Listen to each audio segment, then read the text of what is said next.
Donc on va d'abord réviser ce qu'on a vu hier et ensuite on va avancer un peu plus. Donc hier à la fin on a lu les formules traditionnelles pour quand dans les 4 options on trouve équivalent. C'est les formules traditionnelles qu'on a lues. Nous on n'aura pas besoin de passer tout ça, comme vous avez vu c'est plutôt élaboré. Nous on va garder l'essence, donc on va voir ça. Aujourd'hui on verra donc les formules qui sont utilisées pour quand on trouve une relation de 3 possibilités. Et une relation de 4 possibilités, et une relation contradictoire. Donc on a quand même du boulot aujourd'hui. Et on va voir aussi toutes les définitions du monde de la forme. Vous avez vu dans le Sutra de cœur, on dit la forme est vacuité est forme. Quelle est cette forme? Celle qui est appropriée pour être une forme. Non, mais en fait, dans le Sutra du corps, la forme est plus spécifique. On parle de l'agrégat de la forme dans le Sutra du cœur. Et après, on mentionne les autres agrégats, les sensations, discrimination, etc. Non? Donc, quand on dit la forme est vacuité est forme, en général, de toute façon, l'agrégat de la forme, techniquement parlant, inclut toutes les formes. Donc, c'est ce on va voir quelles sont ces formes aujourd'hui, d'accord? Et entre toutes ces formes, ça inclut le corps. Et quand on parle des agrégats d'une personne, quand on parle de l'agrégat de la forme, le premier agrégat, c'est le corps. Mais oui, il vous a expliqué, Christian, quand même. Mais ça revient, c'est des sujets, de toute façon, des termes qui reviennent. Hein. Et donc, les 4 autres agrégats sont mentaux, sont des processus mentaux. Et l'agrégat de la forme, c'est notre corps en particulier. Donc, quand on dit la forme est vacuité est forme, ça veut dire que le yogi ne s'intéresse pas aux formes extérieures. La table, il s'en fout. Hein? Les fleurs, c'est pas grave. Tout ça, hein? C'est le monde interne qui va être l'objet d'observation, de méditation. Donc, en termes de toutes les formes, le plus important, c'est le corps du pratiquant en tant que tel. Donc, il va méditer sur le corps, les sensations qu'il y a dans le corps, l'existence du corps, etc. On est d'accord? Mais forme, l'agrégat de la forme, en réalité, inclut toutes les formes, incluant les divisions qu'on va voir aujourd'hui. Donc aujourd'hui, on va passer cette liste à quelque part avec les définitions. On a vu définition de la couleur, etc. On va continuer dans la matinée un peu plus tard et cet après-midi aussi à voir les autres définitions. Et une fois qu'on va connaître ces définitions et divisions, on va les utiliser et exemples, on va les utiliser pour nos débats. D'accord? Donc c'est assez ambitieux, notre journée d'aujourd'hui est assez ambitieuse. On va commencer par réviser. Donc on a vu si on prenait notre feuille, là, la dernière photocopie, merci Jack, du résumé, quelle est la relation entre A et B? Ça c'est ce qu'on a commencé hier, d'accord? Et donc il y a 4 options, avec les 4 cercles, contradictoires, équivalents, 3 possibilités, 4 possibilités. D'accord? Et après, les 3 lignes suivantes, c'est la raison qu'on va, si on nous demande pourquoi A et B sont contradictoires, on va donner cette réponse. Pourquoi ils sont équivalents, c'est la réponse qu'on va donner. Et pourquoi 3, 4 possibilités, c'est les réponses qu'on va donner. Donc, contradictoire, vous pouvez me donner un exemple de A et B, de 2 phénomènes qui sont contradictoires?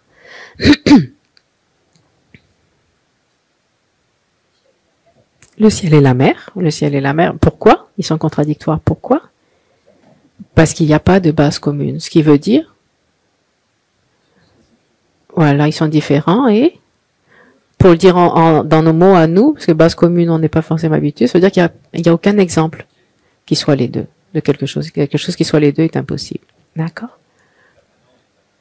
Aussi, permanent, impermanent.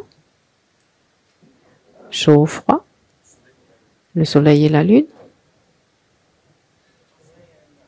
un être humain et un arbre. Donc c'est bon. Oui, tout va bien.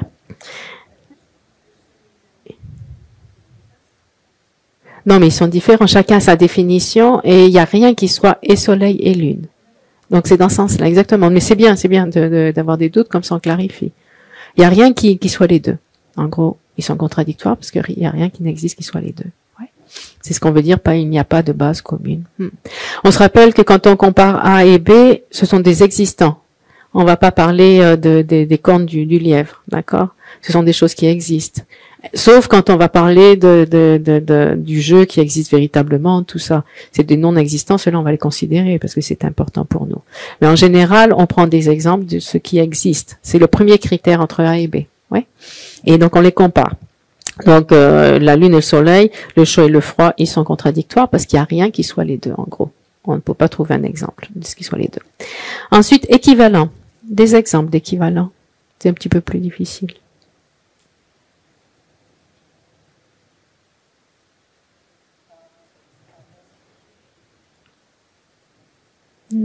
Homme et être humain, qu'est-ce que vous en pensez? C'est équivalent? Homme et être humain. D'accord. Impermanence et produit aux productions conditionnées. Ouais.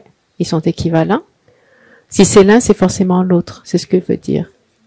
Et quelle est la définition d'un objet? Approprié comme un objet. Voilà. Voilà. Par exemple.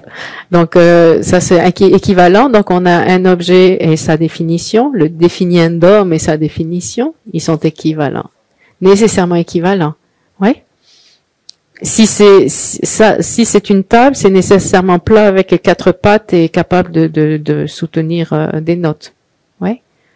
Si c'est plat avec des 4 pattes et soutenir des notes, c'est nécessairement une table. Dans le sens, si c'était la définition de la table, c'est ouais. Si c'est l'un, c'est forcément l'autre. D'accord? Donc, qu'est-ce qu'on a comme couleur et approprié comme une teinte? Ils sont équivalents. Si c'est une couleur, c'est nécessairement approprié comme une teinte. Si c'est approprié comme une teinte, c'est nécessairement une couleur. Ouais. Donc, les deux genres de phénomènes qui vont être équivalents, dans notre contexte ici, mutuellement inclusifs, ce sont ou un objet, donc défini un homme, un objet et sa définition, on va dire, ou des synonymes. Ouais. En général, je ne sais pas si on peut trouver une autre catégorie d'équivalent. Basiquement, c'est surtout ça. Oui,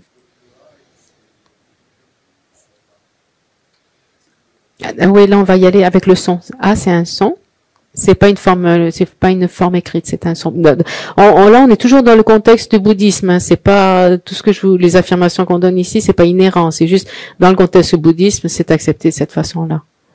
Parce qu'on a vu, tout est relatif de toute façon. Donc, on prend un contexte bouddhiste. Le A, un son, par exemple, le A, la lettre A en sanskrit, c'est la lettre essentielle. Du A surgissent toutes les lettres. Le A, c'est aussi une négation en sanskrit. Atman, le nom soi, par exemple, des choses comme ça. Donc, oui, c'est un son, c'est pas une forme écrite pour eux, dans cette tradition. Équivalent, on est bon? Et pourquoi ils sont équivalents? Vous vous rappelez, on avait la réponse. C'est écrit ici aussi. Ouais. Ils sont différents et ils ont les 8 portes de l'implication. Différent, qu'est-ce que ça voulait dire, différent? Qu'est-ce que ça veut dire, différent?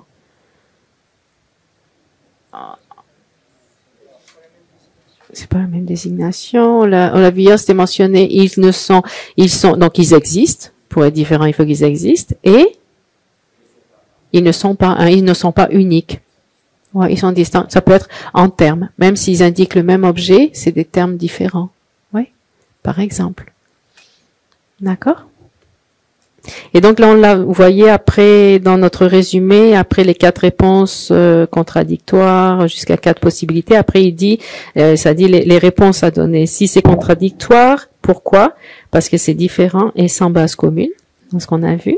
Si de A et B sont équivalents, pourquoi? La réponse standard sera parce qu'ils sont différents et ils ont les 8 portes d'implication. Les 8 portes d'implication, basiquement, on a dit tout ce qui est A est forcément B, ou ce qui est A est forcément B. Donc, ce qui est B est aussi forcément A, puisqu'ils sont équivalents. Tout ce qui n'est pas A est forcément pas B. Et de la même façon, tout ce qui n'est pas B n'est forcément pas A. Donc ça, c'est avoir, dans le sens d'identité. Après, dans le sens de possession, location, ce genre d'être, s'il y a A, il y a forcément B. S'il y a B, il y a forcément A. S'il n'y a pas A, il n'y a forcément pas B. S'il n'y a pas B, il n'y a forcément pas A. D'accord? Donc en général, c'est rare qu'on va détailler les 8 portes de l'implication, sauf si quelqu'un nous disait le feu et la fumée sont équivalents. On va leur demander pourquoi ils sont équivalents, le feu et la fumée.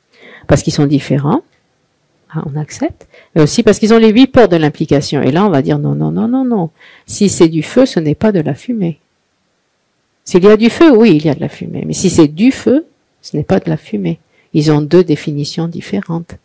D'accord? Donc, ils sont pas équivalents. Chacun a sa définition. Alors qu'il y a la présence de l'un implique la présence de l'autre, par exemple. Ouais. Ah ben oui. La formulation est super importante en débat. Et on se fait tous attraper à cause de ça, parce qu'on est en risque, on est vague et les guéchés, ils nous attrapent là-dessus. Il y en a qui ont peut-être vécu ça dans les débats et autres avec dans les classes. Ensuite, 3 possibilités. Donnez-moi des exemples de 3 possibilités.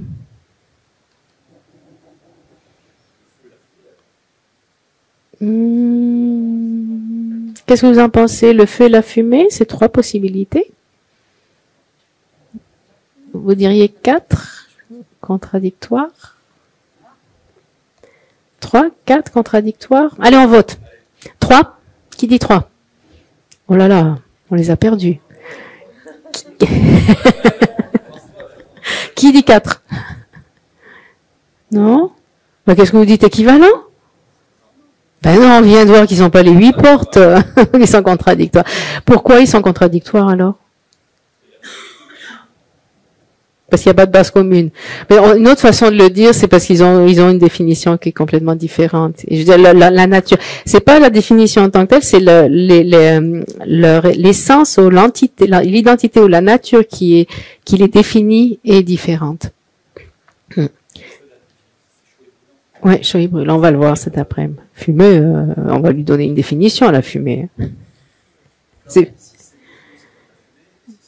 Oui, exactement. Oui, tout à fait. Ouais. Alors qu'ils peuvent être présents en même temps, mais l'un n'est pas l'autre. Mais c'est surtout ça. C'est là, on revient à la base. Il n'y a pas de base fumée. Il n'y a rien qui soit les deux, fumée et feu. Ou c'est la fumée ou c'est le feu. C'est pas les deux en même temps, non? Ouais. Et si c'était 4 possibilités, ben, ça aurait été oui, il y a de la fumée sans feu, oui, il y a du feu sans la fumée. Donc, on aurait 4 possibilités. Mais à la base, il n'y a rien qui soit les deux. Donc, voilà. C'est pour ça qu'on commence toujours, quand on compare 2 éléments, vérifier s'il y a une base commune, s'il y a un exemple des 2. Et à partir de là, on va pouvoir élaborer. Donc, c'est l'avantage de commencer par cette question en premier. Est-ce qu'il y a quelque chose qui est les 2? Parce que comme ça, s'il y a rien qui soit les 2, on sait que c'est contradictoire, on n'a pas besoin de poser les autres questions pour comparer, en gros. Parce que si on n'avait pas posé la question, est-ce qu'il y a quelque chose qui soit feu et fumée? Donc on aurait pu dire 4 possibilités. Parce que à la question, y a-t-il de la fumée qui n'est pas du feu? Oui. Y a-t-il du feu qui n'est pas de la fumée? Oui. Et y a-t-il quelque chose qui n'est aucun des deux? Oui. C'est pour ça que c'est important de commencer par la première question, voir s'il y a une base commune sur ces deux points de comparaison.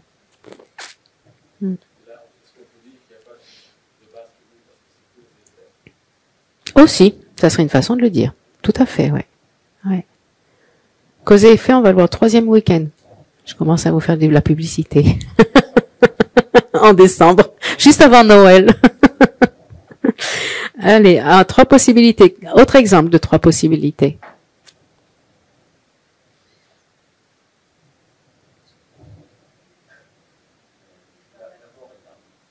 L'avant et Tarn, oui. On est d'accord? L'avant et Tarn, ça vous va? Oui, ça c'est celui qu'on avait hier. Habitant l'avant, habitant du Tarn. Tasse et impermanent. On est d'accord? Vous êtes sûr? D'accord.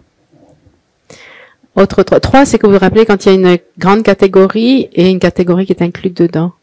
Donc, si on reprenait notre définition d'hier des couleurs et après division de la couleur primaire et couleur secondaire, on pourrait dire couleur et couleur secondaire. Quelle est la relation? 3 possibilités.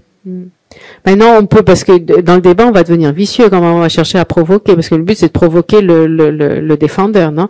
Donc, on va dire quelle est la relation entre ce qui est approprié comme une teinte et ce qui est approprié comme une teinte secondaire. Pareil, 3 possibilités, parce qu'on parle de la même chose. Ou on pourrait le dire différemment, quelle est la relation entre blanc et ce qui est approprié comme une couleur secondaire, comme une couleur primaire. Dans ce cas-là, qu'est-ce que ça serait? Blanc et ce qui est approprié comme une teinte primaire. Donc blanc est approprié comme une teinte, on a dit quoi? Primaire.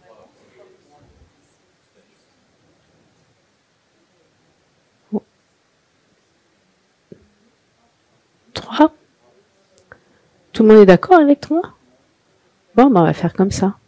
Donc, vous voyez, on peut compliquer un petit peu, au lieu de dire simplement couleur primaire et blanc, c'était plus facile. On complique un peu, au lieu de couleur primaire, on a mis la définition de la couleur primaire.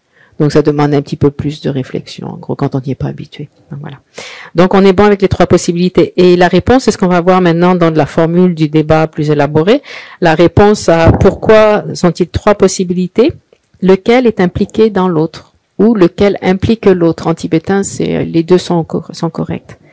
Donc, on va voir ça quand on va voir le débat maintenant sur les 3 possibilités. Et maintenant, des exemples de 4 possibilités.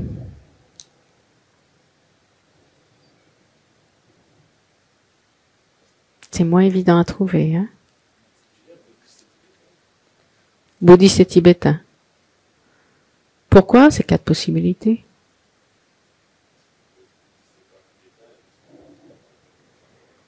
Et on peut être les deux?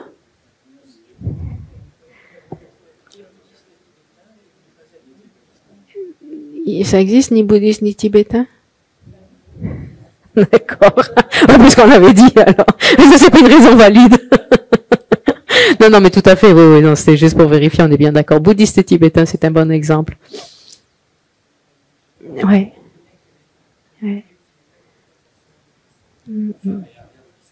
Femme et... Oh là là, tu nous la lances là. Femme et Arya Bodhisattva, vous êtes d'accord avec 4 possibilités? Oh là, t'es en danger là. T'es en minorité, tu sais, tu prends des risques.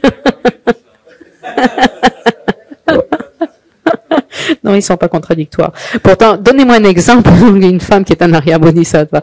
Ah, dans ce cas-là, on peut pas donner non, parce qu'on ne sait pas qui est un Arya, qui est un Bodhisattva. Kanjola, on pourrait dire Kanjola sans trop prendre de risques. Maintenant, Arya Bodhisattva, faudrait le définir quand même. Et là, on rentre dans un autre sujet. Ça sera pour l'année prochaine. Tiens. Jusqu'à l'infini. On en a au moins pour une 20aine d'années, t'inquiète.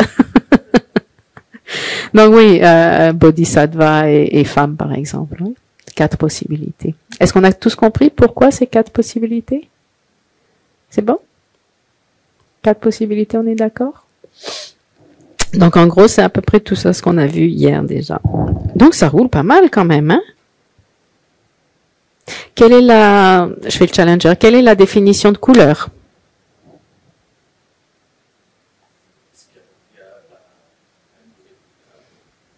Approprié comme une teinte, oui, tout à fait. Quelle est la division de couleur?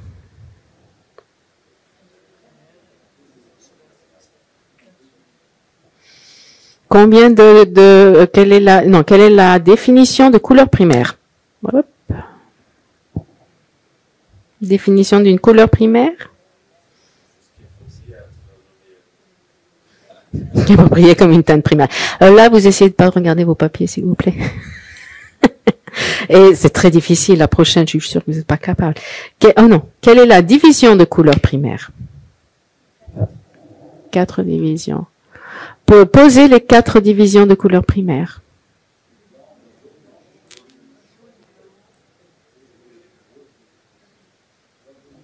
Tout le monde les a là? On est d'accord? Quelle est la définition de couleur secondaire?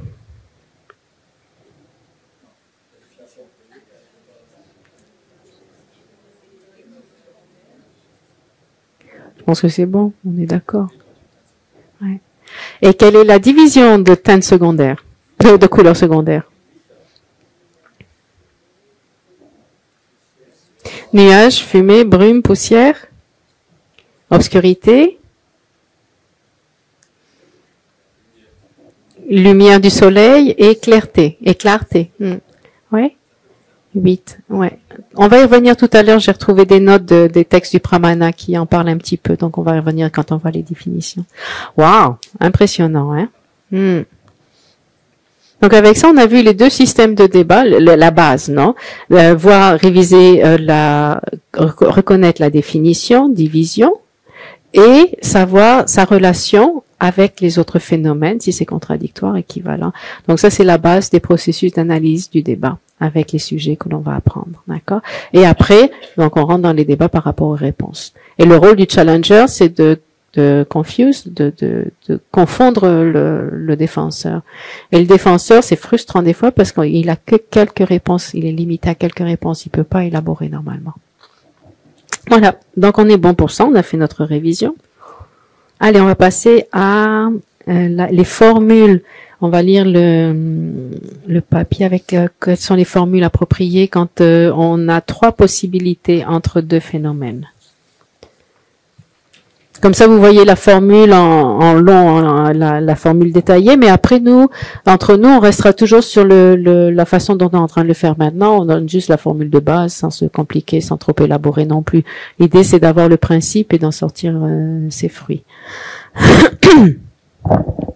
Alors, on en était débat 1, formule de débat. Donc, on a vu la formule équivalent. Essentiellement, sur l'équivalence qu'on va garder, très peu. On va regarder d'abord la première question. Oui, formule de débat, débat numéro 1 équivalent. Quelle est la relation entre les deux couleurs et appropriées comme une teinte? Réponse, ils sont équivalents. Et la question suivante que nous, on va poser directement, c'est pourquoi? Oui. Et la réponse qui était soulignée, parce qu'ils sont différents et ils ont les 8 portes de l'implication. C'était souligné, d'accord? Oui, on fait le débat numéro 1. Ensuite, donc, bien sûr, on va prendre d'abord, bon, vous êtes en train de dire que la couleur est appropriée pour être indiquée comme une teinte, ils sont différents. Pourquoi?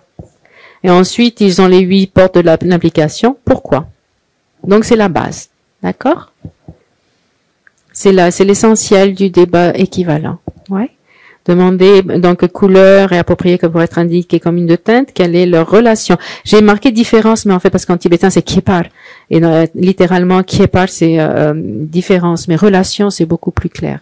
Donc, quelle est la relation entre couleur appropriée comme une teinte? Ils sont équivalents. C'était votre réponse. Je vais vous demander pourquoi. Et vous me dites, parce qu'ils sont différents et ont les 8 portes de l'implication. D'accord? Et là, je vais vérifier pourquoi ils sont différents. Donc, vous allez me dire, parce qu'ils sont existants et ne sont pas un ou ne sont pas uniques. D'accord. Oui, on est page 3, oui.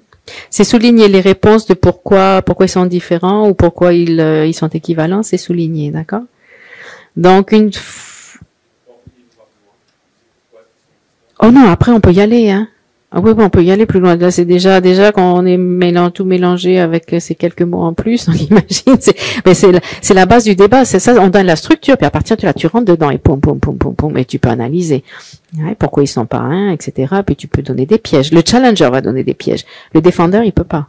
Il a juste à répondre. C'est frustrant d'être défendeur des fois. Oh là là. Et donc, pourquoi ils sont existants, pourquoi ils sont pas un, on peut rentrer dans ce débat-là aussi, de toute façon, si on veut. Et ensuite, on a dit, donc, ces deux-là, ils ont les 8 portes de l'implication. Donc, pourquoi? Et là, on va détailler les 8 portes, si on nous demande. D'accord?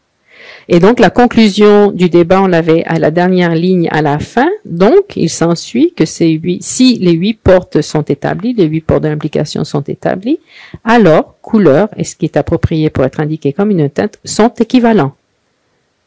Sont équivalents, c'est la conclusion, et le défenseur va dire, oui, j'accepte. Donc, c'était la base de comment défendre le fait que deux phénomènes soient équivalents avec ces raisons-là, parce qu'ils sont différents et ils ont les 8 portes de l'implication. Maintenant, on va passer sur 3 possibilités. La page suivante, page 4, page numéro 4. C'est bon, on suit là? Il n'y a rien de nouveau pour l'instant, c'est juste on rajoute quelques mots dessus sur les concepts. 3 possibilités. Je vous demande, quelle est la différence entre les deux, la couleur et le rouge? Je vous demande, et vous me dites. Vous êtes sûr? Vous êtes d'accord? Donc vous acceptez, cool. Donc on va commencer. Et là, vous vous rappelez, on avait dans notre plan les 4 questions. Je vais vérifier si vous êtes clair, si c'est vraiment 3 possibilités. Donc c'est là que je vais poser les 4 questions. Qu'est-ce qui est les 2? Qu'est-ce qui est A pas B, B pas A et aucun des 2? Ces 4 questions qu'on a vues hier, d'accord? C'est là qu'on va les poser. D'accord. 3 possibilités.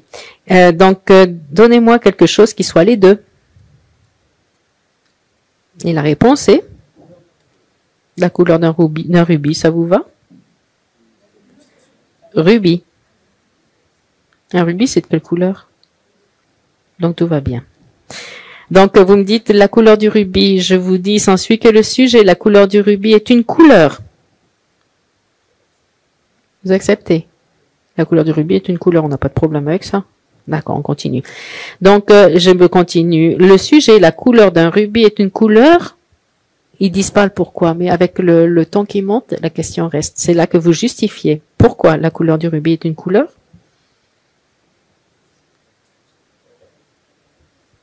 Voilà. Donc souvent, quand on vous demande pourquoi c'est tel objet, parce que c'est sa définition en gros. Souvent, c'est une réponse qui est très pratique à donner en général. C'est parce que c'est ta et vous sortez la définition. C'est une couleur parce que c'est une teinte. Voilà. Donc souvent, ça va être une façon de répondre pour vous justifier, c'est de donner la définition de ce que vous affirmez, de la couleur dans ce cas-là. Oui. Et donc il y a juste la confirmation, parce que la confirmation elle est là, parce que si j'étais pas d'accord, c'est là que je vous relancerai. Mais là, comme on est d'accord, il n'y a rien à débattre là-dessus. Je peux toujours vous relancer pour vérifier vos connaissances en vous provoquant. Ça, c'est aussi notre option. Un débat, juste ce débat-là, ça peut durer des heures si on veut, hein, si on veut s'étendre un petit peu et vérifier et confondre l'adversaire, le défenseur. Mais là, on a le standard. Donc, je confirme. Il s'ensuit que tout ce qui est approprié pour être indiqué comme une teinte est nécessairement une couleur. Vous acceptez. Hein? On continue. Donc, on a pris le sujet, c'était la couleur du rubis. Vous m'avez dit que la couleur du rubis est les 2. Donc, ça veut dire que c'est une couleur et c'est rouge. On vient de voir que votre exemple, la couleur du rubis, est bien une couleur. On est d'accord avec ça. Maintenant, on va vérifier si elle est bien rouge, qui était B. Oui? Donc, je vais vous demander, il s'ensuit que le sujet, la couleur d'un rubis, est rouge. Oui. Et je vais vous demander, elle est rouge? Genre, pourquoi?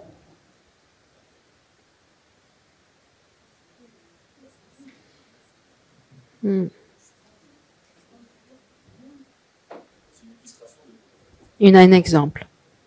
Oui, c'est relativement près du tibétain, c'est pour ça on prend les formules tibétaines, on essaie de pas s'en éloigner, mais c'est un exemple, une illustration, un exemple de rouge.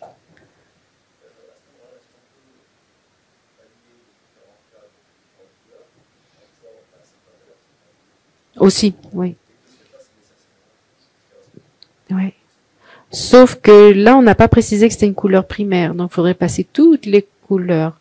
Si on avait précisé couleur primaire et rouge, oui, on aurait pu dire, parce que dans ce cas-là, on dirait, c'est une division d'une couleur primaire, et ce n'est ni le blanc, ni le jaune, ni le bleu. Conclusion, c'est le rouge. On peut fonctionner comme ça aussi. C'est parce que ça vient des formules tibétaines, ça vient du formule tibétain. L'implication, c'est super important. Makyab, ils sortent tout constamment en tibétain. No pervasion. Vous l'avez entendu dans les enseignements en anglais, pervasion, c'est constant. Cette relation entre ces 3 possibilités, en fait, l'implication. Donc, nécessairement indique qu'il y a une implication. Ça veut dire qu'il n'y a pas d'exception. Quand on dit nécessairement, ça veut dire que c'est nécessairement, c'est forcément ça, en gros. Pour ça qu'on met nécessairement. Mais vous pouvez l'enlever de votre formulation. Si pour vous, ça vous dérange le nécessairement, s'il est en trop, vous l'enlevez. Mais rappelez-vous qu'il y a cette notion que c'est forcément ça. Si c'est l'un, c'est forcément l'autre. Ouais. Donc, si ça vous dérange, si forcément ça va mieux que nécessairement, vous pouvez changer ça aussi. C'est juste, ah ben voilà, forcément.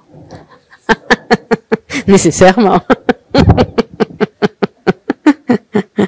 Ok, donc je vous demandais pourquoi la couleur du rubis est-elle rouge? Vous m'avez dit, parce que c'est une instance de rouge, parce que c'est un exemple de rouge si vous préférez. Donc, je vérifie. Vous êtes sûr, hein? Il s'ensuit que si tout ce qui est une instance de rouge est nécessairement rouge? D'accord. Tout ce qui est un exemple de rouge est nécessairement rouge. D'accord? Parce que l'exemple de rouge, c'est pas la tasse rouge, c'est le rouge de la tasse. Vous vous rappelez? On n'est pas bête, hein? Eh ouais. Ah, oh là là. Oui, oui. C'est un exemple de, une illustration de, une partie de, une instance, c'est une partie d'un ensemble. Hein? C'est pas en temps momentané forcément. C'est un exemple de rouge. C'est un des différentes divisions de rouge, par exemple. On pourrait dire le rouge-vermeil. C'est une instance de rouge. C'est un exemple de rouge ou c'est une partie de l'ensemble rouge. Oui, peut-être que ça sonne pas bien en français, instance, je sais pas. C'est pas beau.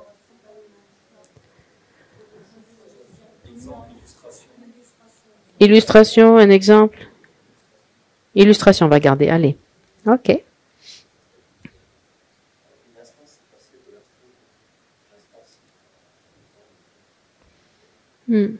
Parce que le truc, c'est qu'il y a un des sujets de débat, on le verra probablement pas, ou peut-être dans 10 ans, c'est généralité et ses instances. Comment vous dites? Une généralité et c'est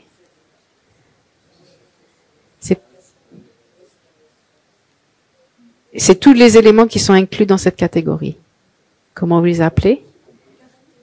Composé, ça serait peut-être bien. Le component et les composés, peut-être? Parce que ça, en français, il n'y a pas vraiment le débat en français, c'est relativement nouveau. Il y a Jinpa, Christophe, qui se lance aussi, je pense qu'il a fait des traductions mais il y a très peu de débats en français. Donc, on a l'habitude en tibétain. Du tibétain, on l'a passé à l'anglais. Et là, je passe avec, de l'anglais au français directement. C'est pour ça qu'on adapte les termes. Exactement. Parce qu'une illustration, c'est un exemple, mais une instance, ça veut dire comme on dit, couleur primaire, et on a les 4 couleurs primaires. Le bleu, qu'est-ce que c'est par rapport à la couleur primaire? C'est un exemple, oui, mais c'est pas seulement un exemple, c'est une catégorie inclue dans la grande catégorie. Donc c'est un composé, une division, ça pourrait être aussi dans ce cas-là, division, déclinaison. Bon. Pour l'instant, dans notre cadre ici, illustration, ça va très bien. Allez, on garde l'illustration de rouge. Donc, je vérifie, il s'ensuit que tout ce qui est une illustration du rouge est nécessairement rouge. D'accord, merci, c'est gentil. Comme ça, on peut continuer. Parce que sinon, on est bloqué là pour quelques minutes de plus. Et maintenant, on continue l'étape suivante. Lequel est nécessairement l'autre? Et la phrase idéale, c'est lequel est impliqué dans l'autre? Ou lequel implique l'autre. Donc, comme le nécessairement vous dérange profondément, forcément, donc on pourrait demander, la formule qu'on va garder, c'est plus proche du tibétain, c'est lequel est impliqué dans l'autre. Impliqué par l'autre ou impliqué dans l'autre? Dans l'autre, c'est plus joli, hein. Et en plus, c'est plus imagé. Parce que c'est l'essence quand quelqu'un dit 3 possibilités, l'essence, c'est savoir quelle est la grande catégorie et quelle est la petite. Vous savez, dans nos bulles. C'est la base. C'est la question de base qu'on va avoir. Donc, on n'est pas forcément on n'est pas obligé de commencer par les 4 questions, un exemple de ce qu'est les 2, etc. On peut aller directement au but. Et c'est souvent ce qui se passe dans nos discussions pendant les enseignements. Quand ils disent ta, il va nous dire 3 possibilités, quelle est la relation, ou combien de possibilités? On va dire 3 possibilités. Immédiatement, le geshe va dire lequel est impliqué dans l'autre. Immédiatement, on va au but. D'accord? Donc, ça sera la question essentielle. Dans notre idée, dans notre fonctionnement, c'est ce qu'on veut savoir. Dans 3 possibilités, on veut savoir lequel est impliqué dans l'autre. Et dans ce cas-là, donc maintenant, entre couleur et rouge, c'est nos sujets du moment, ouais. Lequel est impliqué dans l'autre? Le rouge est impliqué, et lequel n'est pas impliqué donc dans l'autre. Hein. Donc vous me dites le rouge est impliqué dans la couleur. Donc je vais vous demander de poser quelque chose qui est l'un mais pas l'autre. Poser quelque chose qui est couleur mais qui n'est pas rouge. Parce que rouge et pas couleur, c'est pas possible, on vient de le dire dans notre implication. Voilà. Et donc, vous m'avez répondu dans ce contexte-là, tout ce qui est rouge est nécessairement une couleur. Voilà, c'est l'implication. On a formulé notre implication. Tout ce qui est rouge est nécessairement une couleur, d'accord? Par contre, tout ce qui est une couleur est nécessairement pas rouge. Ouais. Des fois, n'est pas nécessairement va coller, des fois, mais dans ce cas-là, c'est nécessairement pas. Le pas vient après nécessairement. D'accord? Nécessairement après le nécessairement. Pas nécessairement, ça veut dire que ça peut exister. Alors nécessairement pas, c'est définitivement. Oui. On recommence celle-là. Tout ce qui n'est une couleur n'est... Non, pardon. Ici, le pas nécessairement est parfait. Pardon, c'est l'autre exemple. Tout ce qui est une couleur n'est pas nécessairement rouge. Dans d'autres cas, oui. Dans le 3 possibilités, ça sera forcément ce pas ici. Pardon. Je vous confuse, je me mélange. Tout ce qui est une couleur n'est pas nécessairement rouge. Par exemple, la couleur d'une conque religieuse blanche. Et pourquoi cet exemple? Parce que c'est autre chose qu'ils avaient dans le temple à portée de vue. Il y a les conches traditionnelles pour le tantra qui sont là, les coquillages. Donc voilà, ils avaient ça, ils ont pris et puis ça pouvait être la colonne blanche aussi, hein. Ça aurait passé aussi, hein. Voilà. Donc vous me donnez cet exemple, la couleur le coquillage rouge, le coquillage blanc. Moi je vais vous dire, il s'ensuit que le sujet, la couleur de coquillage blanc est une couleur. Ouais. Et donc, je vous demande, la couleur du coquillage blanc est une couleur? Couleur? Voilà. Parce qu'il est blanc. Et il est blanc, ça implique que ce qui est blanc est nécessairement une couleur. C'est ce que je vais vérifier justement maintenant. J'ai dit, donc il s'ensuit que tout ce qui est blanc est nécessairement une couleur? Oui, dans la formulation en français, ça passe pas. Mais dans notre concept du débat, c'est oui, toute couleur blanche, en fait, toute couleur blanche, on devrait dire, toute couleur blanche est nécessairement une couleur, oui. Dans ce cas-là, toute couleur blanche. Ben non, c'est là qu'on se retrouve, parce que la tasse blanche, c'est ce qui est blanc. La tache blanche, c'est ce qui est blanc, mais c'est pas la couleur blanche. C'est pour ça que c'est en français, il vaut mieux préciser. Ouais.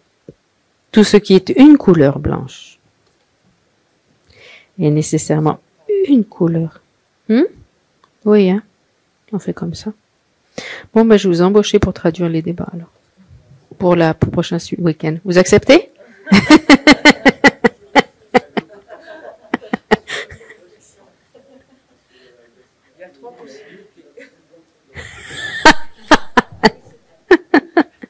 Au mot qu'il a blanc que blanc. Allez, on accepte. Il s'ensuit que le sujet de la couleur du coquillage blanc n'est pas rouge. Pourquoi?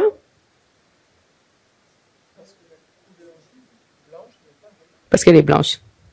Oui, vous êtes le défendeur, rappelez-vous ici, vous êtes le défendeur. Elle est blanche. Aussi, la définition de quoi? Du rouge, mais on est en train de parler de la couleur rouge. Ouais, ça correspond pas à la définition de la couleur rouge. Ça pourrait être une façon, parce qu'elle est pas blanche, parce qu'elle est blanche. Elle est blanche. Et donc, moi, je vérifie l'implication. Pour ça, on parle souvent de CAP, perversion, implication en français. Et longtemps, on a cherché un mot pour traduire perversion en anglais, hein, parce qu'on a implication, on a recouvrement, et il y en avait même un autre qui est sorti, donc c'est relativement compliqué. Implication, ça nous va très bien. Donc, je vous dis, vous m'avez dit parce qu'elle est blanche. Je vous dis, il s'ensuit que tout ce qui est blanc n'est pas nécessairement, alors là, nécessairement pas rouge. Le pas, il peut aller à après, hein. Tout ce qui est blanc n'est nécessairement pas rouge, et vous l'acceptez. Voilà. Et donc, maintenant, on va vérifier la troisième question qu'on a sur nos 4 questions A, B, en comparant A et B. Maintenant, postuler, est-ce qu'on dit ça en français, postuler? C'est plus opposé. Postuler, ça vous dérange pas? Ça vous va bien? D'accord. Nickel. Postuler quelque chose qui est ni l'un ni l'autre. Donc, qui est ni couleur, ni rouge. Bah. La table. La forme ronde, par exemple. Eh ben oui, pourquoi pas. Allez, on va prendre la forme ronde. Ah, c'est bon aussi. Et là c'est bien parce que ça provoque le débat. Ouais, parce qu'à partir de là, on peut relancer le débat. Avec la confusion qu'on peut amener chez le défenseur.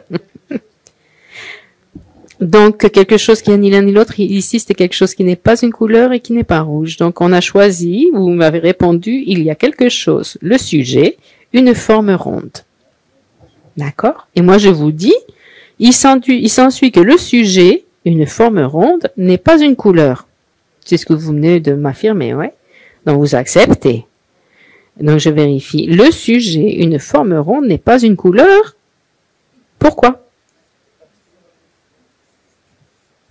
Et l'implication qu'il y a par votre réponse, c'est donc ce qui est une forme et n'est nécessairement pas une couleur.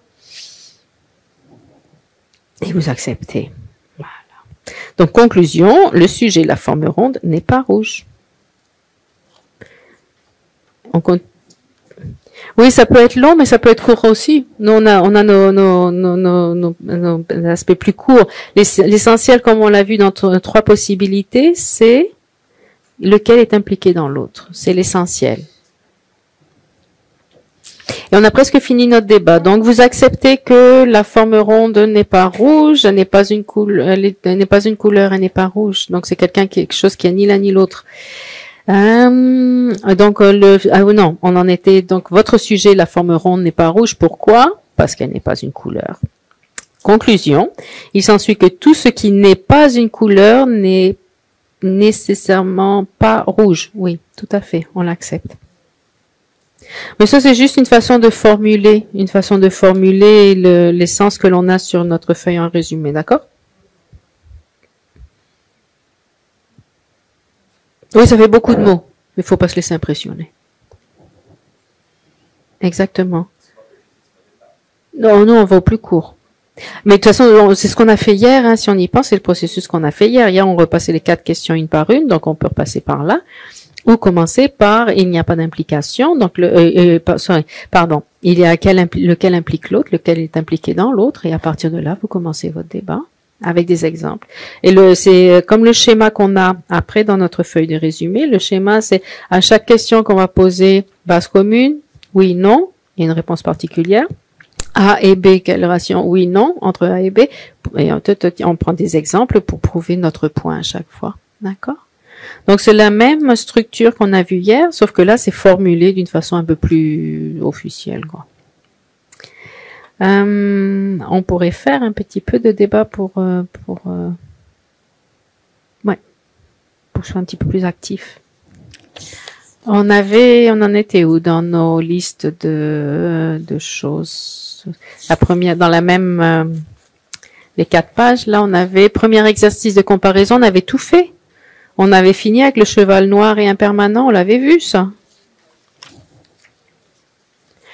Donc, on va aller à exercice numéro 2. Il y en a 28 en plus.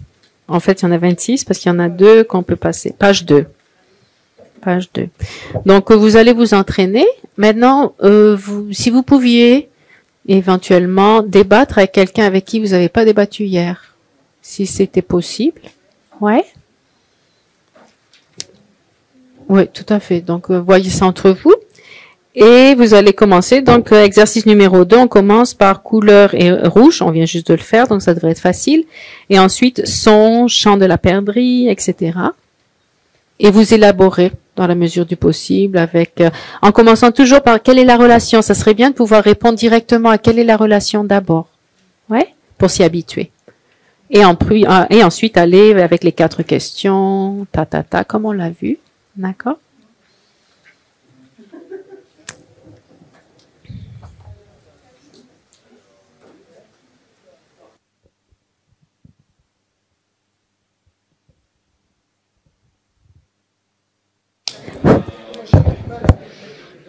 Oui.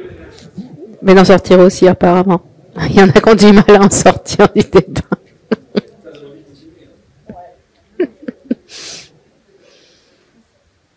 Vous n'étiez pas supposé finir toutes les questions, hein, toutes les 28, hein. On est bien d'accord. On en garde pour cet après-midi quand même. On n'a pas, quand même, ça serait dommage.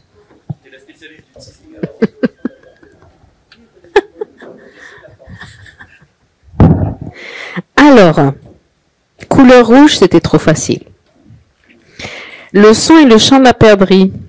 Qu'est-ce que vous répondez? D'accord. Il n'y a pas eu de complications, il n'y a rien, hein, tout va bien. Combation bodhicitta. Donc, on a 3 possibilités mutuellement exclusives, 3 possibilités mutuellement exclusives, contradictoires. Il n'y a rien d'autre. On n'a pas 4 possibilités ici. Pourquoi pas? Pourquoi il n'y aurait pas 4 possibilités?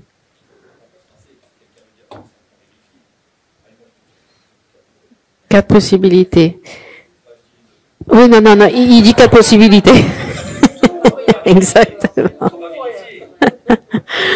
Donc, si tu disais 4 possibilités, moi j'irais, si je veux directement aller au débat, j'ai dit donc il existe quelque chose qui soit bodhicitta sans compassion. Sans être la compassion. Parce que c'est le point qui va choquer dans 4 possibilités si on y pense. Pour nous, c'est logique que s'il y a la compassion, s'il y a bodhicitta, il y a de la compassion, ça semble impliqué, non? Alors que c'est là, on va vérifier. Donc lui, il est en train de dire qu'il y a une bodhicitta sans compassion. Qu'est-ce que tu nous donnerais comme? Donc c'est comme ça qu'on relance le débat, en gros, c'était ça. Ils sont différents. Et non, il faut que tu donnes un exemple de quelque chose qui est bodhicitta et pas compassion. Mais ensuite, quand on va strictement parlant, la compassion, tout à fait, mais ça c'est pas suffisant. Par contre, oui, dans ce qu'on va voir là, on va voir la réponse en réalité. Dans l'idée qu'il y avait derrière, c'est en général quand il y a bodhicitta, ça implique la compassion, parce que la compassion c'est une des 2 aspirations en fait. Ouais, là, exactement, c'est l'aspiration de base. Vous vous rappelez quelle était la définition de bodhicitta hier?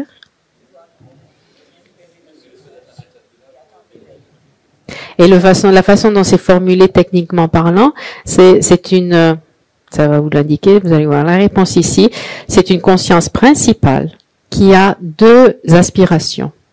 Ouais. L'aspiration d'éliminer la souffrance de tous les êtres, ça c'est la grande compassion. Donc elle est inclue dans la bodhicitta. Et la deuxième aspiration, c'est pour ce faire, je dois obtenir l'éveil. Donc ça, c'est comme un appui. On dit que c'est un appui, c'est pas la cause principale. La cause principale, c'est la compassion. Alors, ben là, il y en a 3, mon. 3. 3. Oui, mais c'est la définition de base de la bodhicitta. Mais là, on va voir ça dans 2 ans. Tout à fait. La définition de bodhicitta, c'est important. C'est celle qui vient de l'Abhisamayalankara, de la base de tous les textes du Lamrim. C'est une conscience principale. Donc c'est pas un facteur mental, c'est une conscience principale. Très important. Qui a ces 2 aspirations. La première, c'est de libérer de la souffrance tous les êtres, libérer tous les êtres de la souffrance. Et ça, c'est la compassion. Mais ça, c'est pas dans la définition. C'est entre parenthèses parce que ça vient avec notre débat. Ça, c'est la compassion. Et la deuxième aspiration. Donc, cette première aspiration, c'est la cause principale. C'est l'ingrédient principal. D'accord? Et la deuxième aspiration, c'est comme un appui. C'est dans le sens que pour être capable de libérer tous les êtres de la souffrance, il faut que j'atteigne l'éveil. Pourquoi? Parce que seul un être éveillé est capable de faire cela. D'accord? C'est la deuxième aspiration, c'est l'appui. L'appui, c'est ouais. Dans le sens où c'est pas le premier but de la bodhicitta, c'est de libérer les êtres de la souffrance, c'est pas d'obtenir l'éveil en tant que tel pour soi, je veux dire. L'éveil, c'est nécessaire pour être capable de libérer les êtres de la souffrance, on a besoin d'atteindre l'éveil, parce qu'avant ça, on est trop limité. Ouais. Donc c'est la définition officielle de la bodhicitta. Et donc dans le système des débats, on va le focus sera sur quelle est l'entité ou quelle est la nature de la bodhicitta. C'est une conscience primaire. Et ça, quand on va étudier l'auric, si on l'étudie ensemble un jour, on va voir que la différence entre la conscience primaire et les facteurs mentaux. On l'a dit hier déjà pour avoir une idée, c'est comme la paume de la main et les doigts. Vous savez, pour attraper un objet, par exemple, pour attraper le stylo, vous avez besoin de la paume de la main et des doigts. La paume de la main, c'est la conscience primaire. Ouais, et comme la conscience visuelle, par exemple, ouais, et les facteurs mentaux qui sont autour. D'accord? Donc là, c'est une conscience principale. Alors que la compassion, en fait, dans ces divisions de conscience principale et facteurs mentaux, la compassion est un facteur mental. D'accord?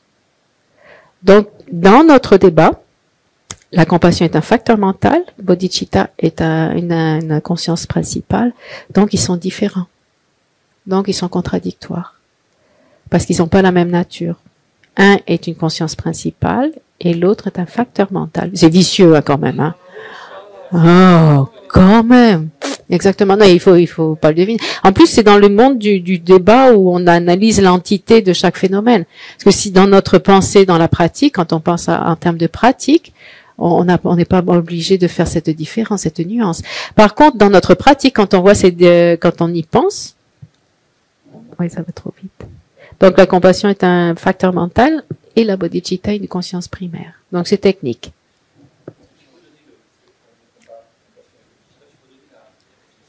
Compassion. En fait, même dans les 11 facteurs, dans les facteurs mentaux, il y en a 51 ou 49, suivant Vasubandhu à Sangha, on va passer ça. Il y en a qui s'appellent les facteurs mentaux vertueux. Vertueux, en français, vertueux. Il y en a 11. Et la compassion n'est pas numérée en tant que telle. Mais par contre, il y en a un qui s'appelle le non-attachement, la non-colère et la non-ignorance.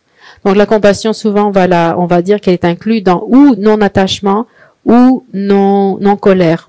Je l'ai vu dans les deux, associé dans les deux, suivant les interprétations des geshe. Donc c'est quand même un facteur mental vertueux, mais c'est pas mentionné en tant que tel. Mais comment on pourrait définir la compassion?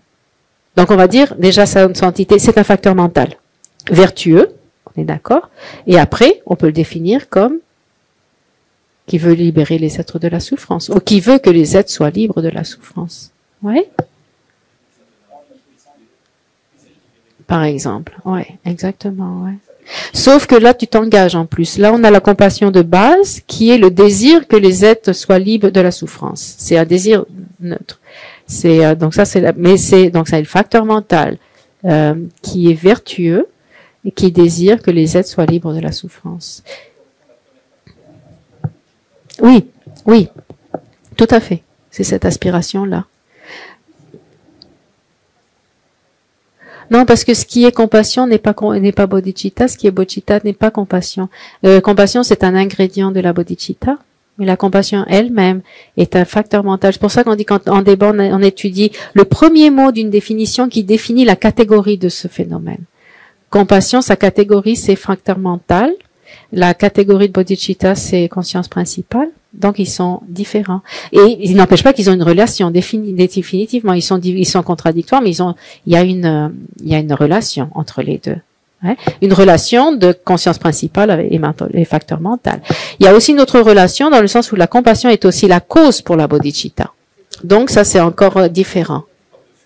Exactement, ouais. Sans compassion, il n'y a pas de bodhicitta. Et la cause, vous savez, vous avez étudié comment développer la bodhicitta avec les 6 techniques, voir les êtres comme notre mère, développer l'amour, développer la compassion. Et ensuite, la compassion en action. Celle qui dit, je prends la responsabilité. Ça, c'est l'étape suivante qu'on appelle, il y a différentes façons de la traduire. L'aspiration suprême, l'intention supérieure, etc. Et de là vient la bodhicitta. Donc, on peut aussi considérer la compassion comme étant la cause de la bodhicitta étant un effet de sa cause. Donc, dans ce temps-là, ils sont aussi différents. Mais c'est vrai qu'on peut proposer quelque chose qui a les deux, pas quelque chose qui est les deux, parce que quelque chose ne peut pas être et une conscience principale et un facteur mental, mais quelque chose qui a les deux, c'est l'esprit de bodhicitta. Il a la compassion à l'intérieur. Donc une personne, un bodhisattva, a bodhicitta et compassion ensemble. Ouais. Donc c'est pour ça que les débats sont plus techniques, sont moins en termes de pratique, c'est un petit peu différent, mais c'est une autre façon de voir les choses. Ouais. Ben oui, mais c'est pour ça que je vous le mets, parce que si vous croyez, vous avez tout compris avec la table, la table, là, tout le monde me dit la table. On va aller plus loin quand même. Mais c'est pour vous donner une idée aussi de comment on pratique les débats dans l'évolution de notre apprentissage de l'étude du Dharma. Comment on l'applique, non? Voilà, c'est fait exprès. Le feu, la fumée, c'est bien trop facile. Qu'est-ce que vous avez dit? Okay.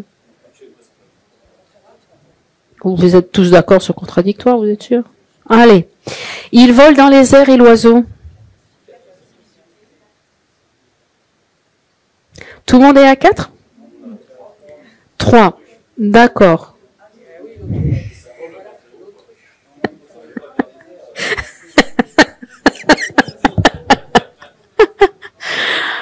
Aïe, aïe, aïe. Ouf. Ah, les poules. Les poules, les autruches. Le kiwi. Le dodo. Allez. Les meux. Donc, oui, c'est un non-existant, il n'existe plus, c'est foutu. Allez, dodo, on l'enlève. L'autruche et la poule. Donc, avec l'autruche et la poule, on a une conclusion de 4 possibilités. Donc, l'autruche est un exemple de quoi? De laquelle de ces 4 possibilités? Donc, B, non, A. Maintenant, donnez-moi un exemple de ce qui vole dans les airs et n'est pas un oiseau. Un avion. D'accord. Ce qui est les deux? Un aigle. Et ce qui est aucun des deux? La table. On en a marre de la table. Elle est bien pratique, la table. Normalement, éventuellement. On fait bouger la table et elle vole dans les airs. Aussi. Bon, il y a toujours des exceptions, c'est vrai. Mais on va rester aux généralités. Sinon, pour quelque chose qui n'est pas la table, qui ne peut pas s'envoler. Une voiture. Ouais. Allez, on va prendre le mont Everest, on va dire, d'accord? Le mont Everest, on a plus de chances qu'il s'envole pas, même sous la colère. Alors, le suivant, il est aussi intéressant quand même. Vous l'avez aimé, le suivant?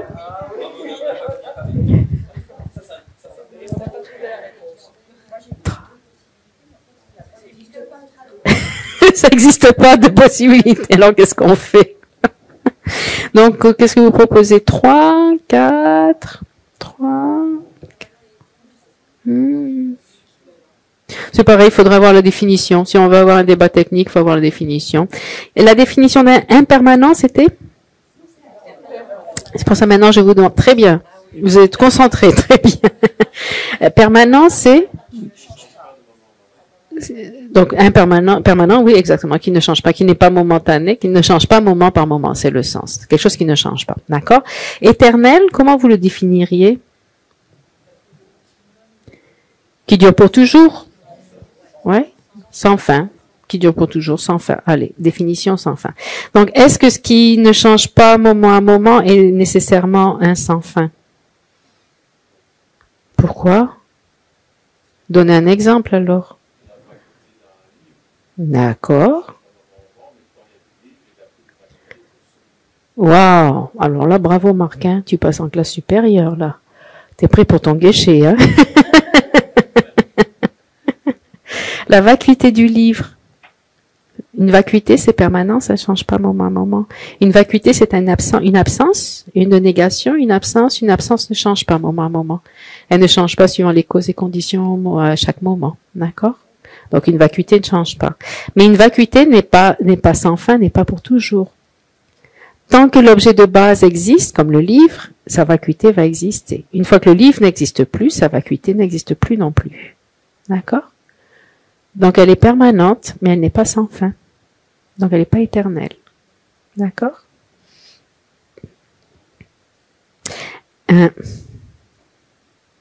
Donc là, on a un exemple de ce qui est permanent et pas éternel. Donc, A et pas B. Maintenant, est-ce qu'on aura un exemple de ce qui est éternel, mais pas permanent?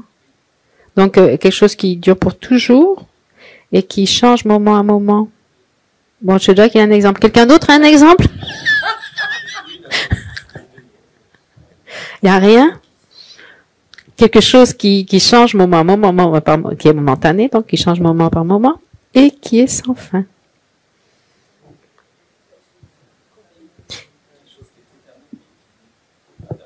Oui, éternel et impermanent. Waouh! Alors là, toi aussi, tu vas pour ton guichet degré. Hein? Allez, on en a 2 là. La continuité de l'esprit. C'est ce que tu pensais? L'esprit. La conscience. Continuum mental. Bravo. Oh, vous êtes impressionnant. On va arrêter les exemples des patates et des tomates. On va les arrêter. Là, on va continuer dans la philosophie. Là, vous m'impressionnez. Et on s'arrêtait là. Bon, couleur rouge, matière d'un bijou. Vous avez eu le temps de le faire? Hein? Ah, qu'il soit ni permanent ni éternel. Bah alors.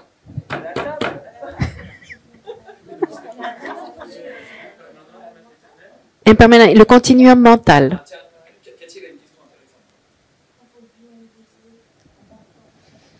Oui. Oui, parce qu'on n'est pas on n'est pas Vaishika ici, on est Prasangika, Madhyamika Prasangika. C'est une histoire des écoles philosophiques. Et donc pour nous, comme le continuum mental est sans fin, et sans début et sans fin, notre continuum mental. On parle sur la base d'accepter les renaissances. On assume qu'on accepte les renaissances, d'accord? Donc le continuum mental n'a pas de début, n'a pas de fin. Il passe d'une vie à l'autre constamment, non? Et quand on devient Bouddha, ce continuum devient totalement pur. Et continue d'exister. C'est ce qu'on appelle l'omniscience d'un Bouddha. D'accord? Donc l'omniscience d'un Bouddha est aussi sans fin. Une fois qu'il a un début, mais il n'a pas de fin. Et c'est impermanent, parce que c'est un continuum mental, ça veut dire que ça continue à changer moment par moment. Ça se transforme moment par moment. D'accord?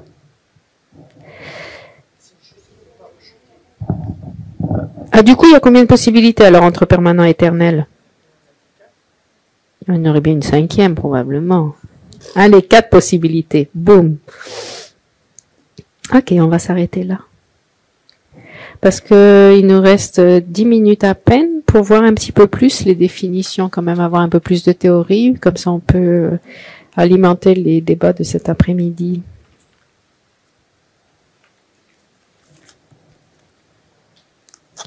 Donc, on va chapitre 1, formes et couleurs.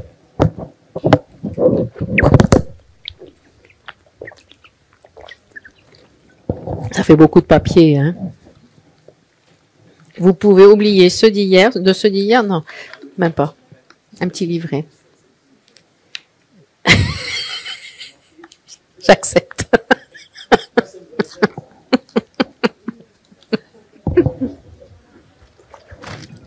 Chapitre 1.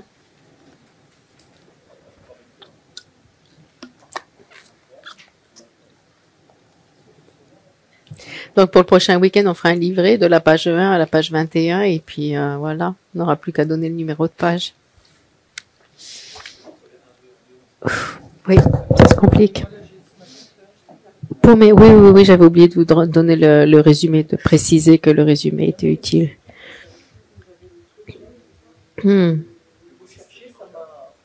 Mélangé, confuse, total. Chapitre 1, formes et couleurs.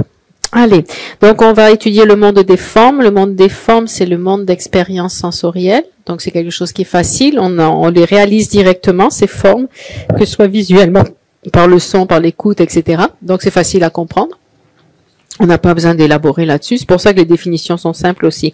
Et c'est pour ça qu'on commence par ça. Comme ça, on peut jouer au débat à base de ces définitions. Donc, les définitions viennent souvent des textes de Pramana, de la cognition valide, de Dharmakirti et Dignaga. Souvent, ils viennent de là, ou sinon de Vasubandhu éventuellement. Forme appropriée pour être une forme, on l'a vu. C'est pas compliqué. Et d'ailleurs, c'est citation des sutras apparemment. Approprié pour être une forme telle qu'on en fait l'expérience, c'est tout simplement ça.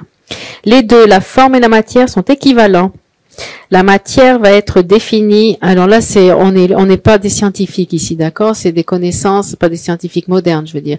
C'est des connaissances qui étaient mentionnées il y a 2500 ans par le Bouddha et etc. Donc c'est des traditions anciennes indiennes.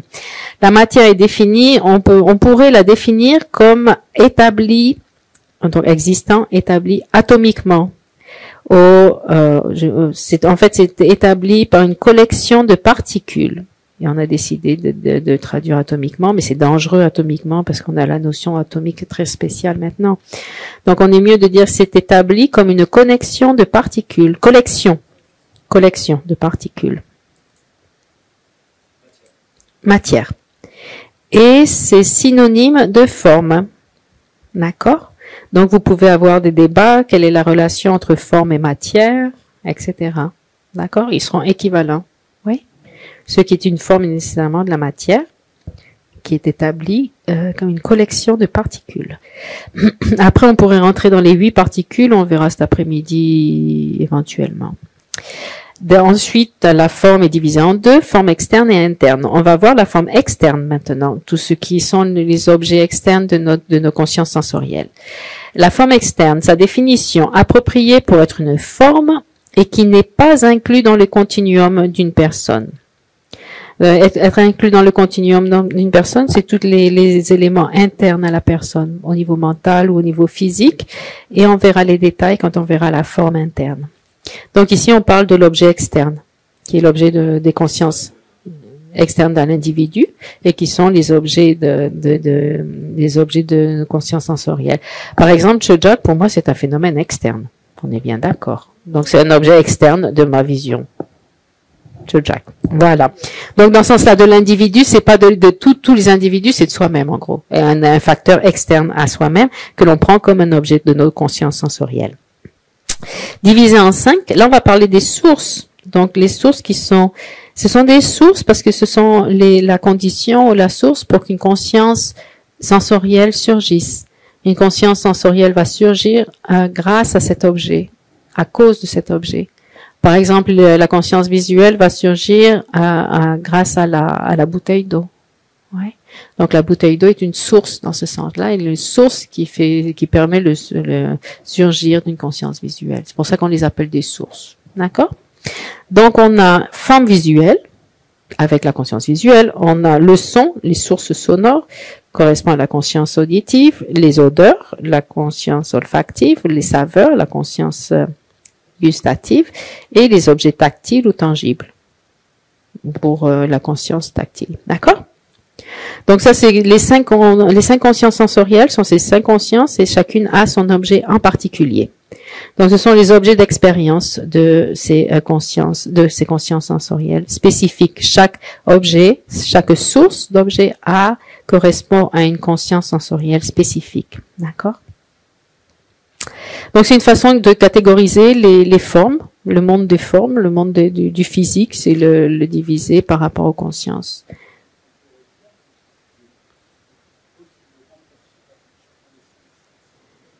Oui?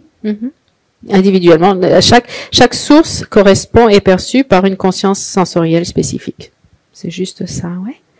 Et tout à fait. C'est une façon de catégoriser les formes. Et pourquoi on catégorise comme ça? Parce que dans le bouddhisme, ce qui nous intéresse, c'est l'interne, c'est la personne. Donc les expériences de la personne. Donc les formes, elles existent en relation à l'expérience de la personne. D'accord? Les formes n'existent pas par elles-mêmes dehors toutes seules. Ça, c'est le gros débat dans le bouddhisme, non? Mais comme on fait une recherche interne, tout ce qui est extérieur, c'est ce qui est perçu par nos consciences. C'est pour ça qu'on le divise dans ces 5 sources sensorielles. Source de la forme, on va ajouter forme visuelle dans ce cas-là. Et source, on va le faire sauter quand on parle entre nous, on va parler de la forme visuelle, du son, on va aller au plus court, non?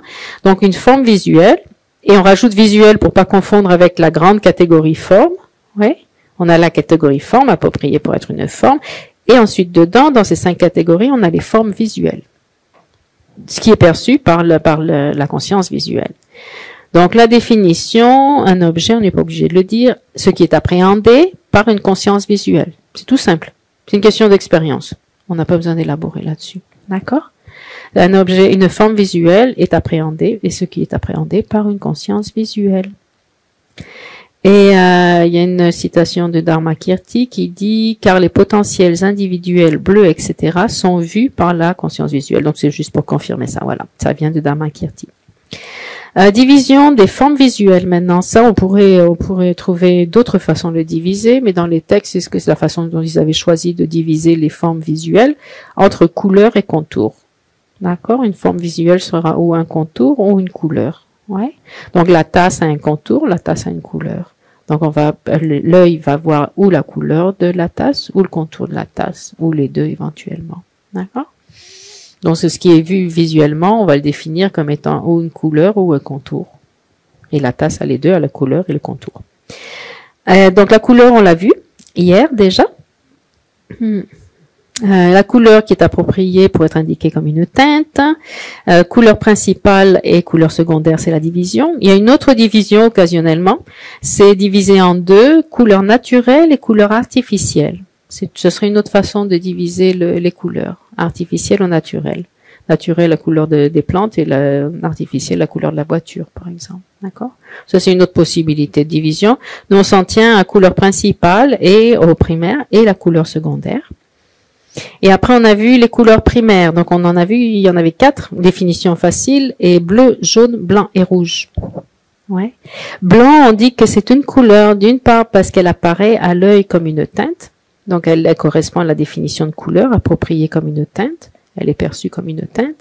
Et aussi parce qu'elle est nécessaire pour combiner les autres couleurs. Puisque les couleurs secondaires sont d'une combinaison de couleurs primaires.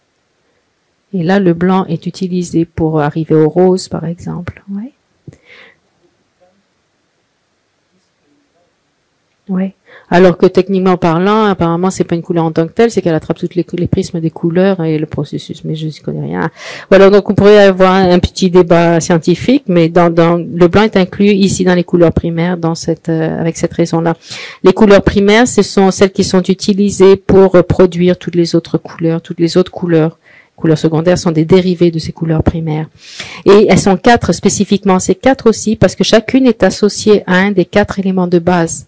La terre, la terre, l'eau, le feu et le vent ou l'air. D'accord? Donc chacune, le bleu correspond à l'air, le jaune correspond à la terre, le blanc correspond à l'eau et le rouge correspond. Oui, exactement. Couleurs secondaires, elles sont appropriées pour être indiquées comme une teinte secondaire et c'est là qu'on a notre énumération un petit peu bizarre. Maintenant, j'ai retrouvé dans un texte où ils expliquent, je sais pas si c'est Dharmakirti ou je sais plus lequel, où ils disent, par exemple, quand on dit nuage, en fait, on devrait préciser, dans le cadre des débats, la couleur d'un nuage qui n'est pas blanc.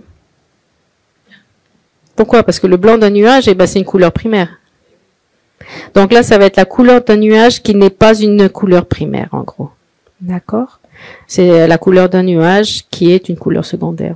Donc pour chacun d'entre eux, il faudrait préciser cela, si on veut entrer dans un débat plus précis. Ouais.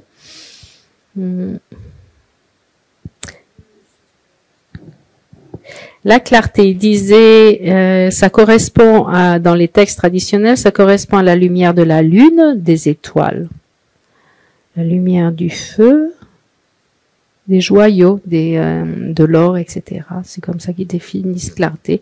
Et la lumière de la lune, des étoiles, donc quelque chose qui illumine, mais qui soit pas la lumière solaire, parce que la lumière solaire, c'est autre chose. La lumière solaire, c'est ce qui illumine les formes.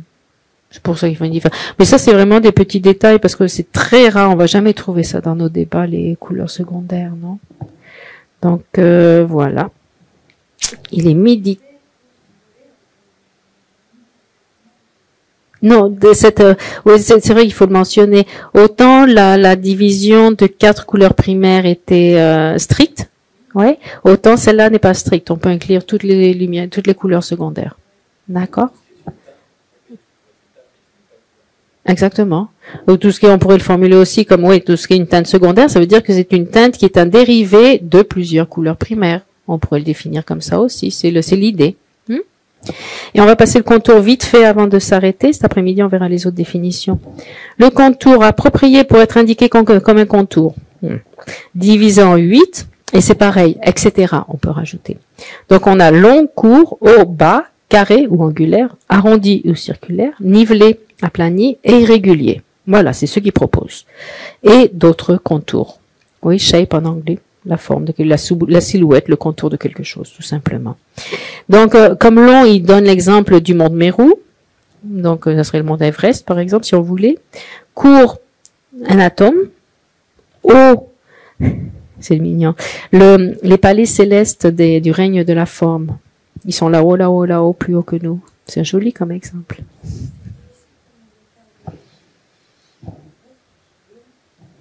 Oh oui, c'est les exemples qu'ils donnent, qui correspondent à ce vrai que c'est plus haut que long, c'est long. La tour de Toronto, le Sky Tower. Un labyrinthe, c'est pas haut, c'est long. Ah, mais c'est long aplaté. C'est vrai que là, il y a la notion de long court. Peut-être pas, oui, de fait. Après, bas, ils disent le mandala du vent dans notre système. Vous savez que notre monde existe avec les 4 éléments à la base. Ça, c'est tout Vasubandhu, et c'est bien sûr c'est questionné. Hein, c'était les notions de Vasubandhu à l'époque.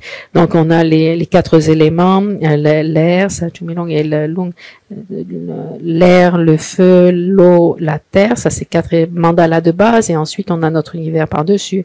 Donc, ce mandala du vent, de l'air, qui est le premier, c'est exemple de ce qui est bas. C'est ce qu'il y a de plus bas, et ce qu'il y a de plus haut, c'est les règnes de la forme. forme, dans ce sens-là, haut et bas. D'accord? Mais ça, c'est juste leur façon de le faire. C'est pas important pour nous. C'est juste pour nous donner des idées d'où ça vient. D'accord? Carré, bon, le rectangle. Arrondi, ça peut être aussi un ovale, pas forcément carré. Et puis voilà. Donc voilà, on a vu déjà la première des sources, la source de la forme visuelle. Et avec ça, on peut continuer un petit peu à débattre cet après-midi. Et cet après-midi, on verra quand même toutes les autres définitions pour finir avec ce monde de la forme. Parce que le week-end d'après, il nous reste autre chose à voir quand même, plus sérieux. Allez, bon appétit. On fait peut-être des dédicaces éventuellement. Ah ben non, on va pas offrir le mandala. On l'a pas offert au début, on l'offre pas à la fin. 98 ?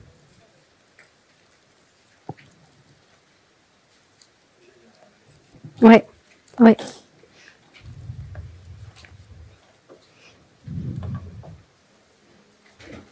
Et on va, non, c'est 98, non, c'est 100? Même pas?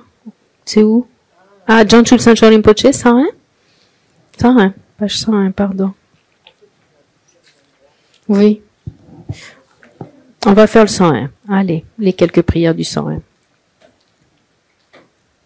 Donc on dédie toutes les connaissances, tous les faits qu'on exerce notre sagesse, qu'on développe la sagesse pour le bien de soi-même, de notre éveil et pour le bien de tous les êtres.